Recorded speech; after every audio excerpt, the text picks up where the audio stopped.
Hi friends, ఇవాళ 6 to 12 months baby food ఎలా తయారు చేయాలో చూద్దాం. ఒక కప్పు మక్కాన తీసుకొని ఎర్రగా వేంపుకోవాలి. ఇలా చేతితో నలిపితే నలిగిపోయే విధంగా వేంపుకోవాలి.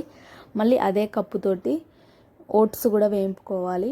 నెయ్యి వేసి కూడా వేంపుకోవచ్చు, కాకపోతే అది 1 to 2 days కంటే ఎక్కువ నిల్వ ఉండదు, వెంటనే ఖరాబ్ అవుతుంది. ఇప్పుడు నేను చేసేది 10 days కాబట్టి నెయ్యి వేసి ఏమి వేయించలేను. మనం ఉడికించేటప్పుడు అందులో కొంచెం నెయ్యి వేసి అంటే తినిపించవచ్చు. ఇలా వేసి వేయించాల్సిన అవసరం ఏం లేదు.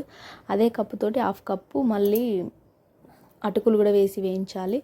అవి కూడా వేగాక బాదం పప్పులు, జీడిపప్పులు కూడా వేసుకోవాలి. ఒక 20 తీసుకుని మొత్తం అన్నీ వేయించుకున్నాక అన్నీ చల్లారాక మిక్సీ పట్టుకోవాలి. చల్లారాకనే మిక్సీ పట్టుకోవాలి, అప్పుడే పౌడర్ అనేది మంచిగా ఉంటుంది, ఎక్కువ రోజు నిల్వ కూడా ఉంటుంది. ఇలా మొత్తం అన్నీ మిక్సీ పట్టుకున్నాక ఉండలు లేకుండా కలుపుకొని పక్కకు పెట్టుకోవాలి. ఇది జర్నీలకైతే చాలా యూజ్ఫుల్ అవుతుందండి. మనం ఎటైనా వెళ్ళినప్పుడు వేడి నీళ్ళల్లో వేసి కలిపి కూడా తినిపించవచ్చు, ఉడకబెట్టాల్సిన అవసరం ఏమీ లేదు.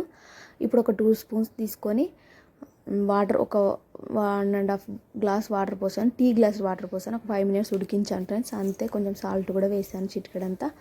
ఓకేనా ఫ్రెండ్స్, ఈ వీడియో మీకు నచ్చినట్టయితే ఖచ్చితంగా సబ్స్క్రైబ్ చేయండి, లైక్ చేయండి, షేర్ చేయండి ఫ్రెండ్స్. వెళ్తూ కూడా ఒక లైక్ చేయండి ఫ్రెండ్స్, ప్లీజ్ ఫ్రెండ్స్. ఎవరు సపోర్ట్ చేయట్లేదు, సపోర్ట్ చేయండి ఫ్రెండ్స్ ప్లీజ్.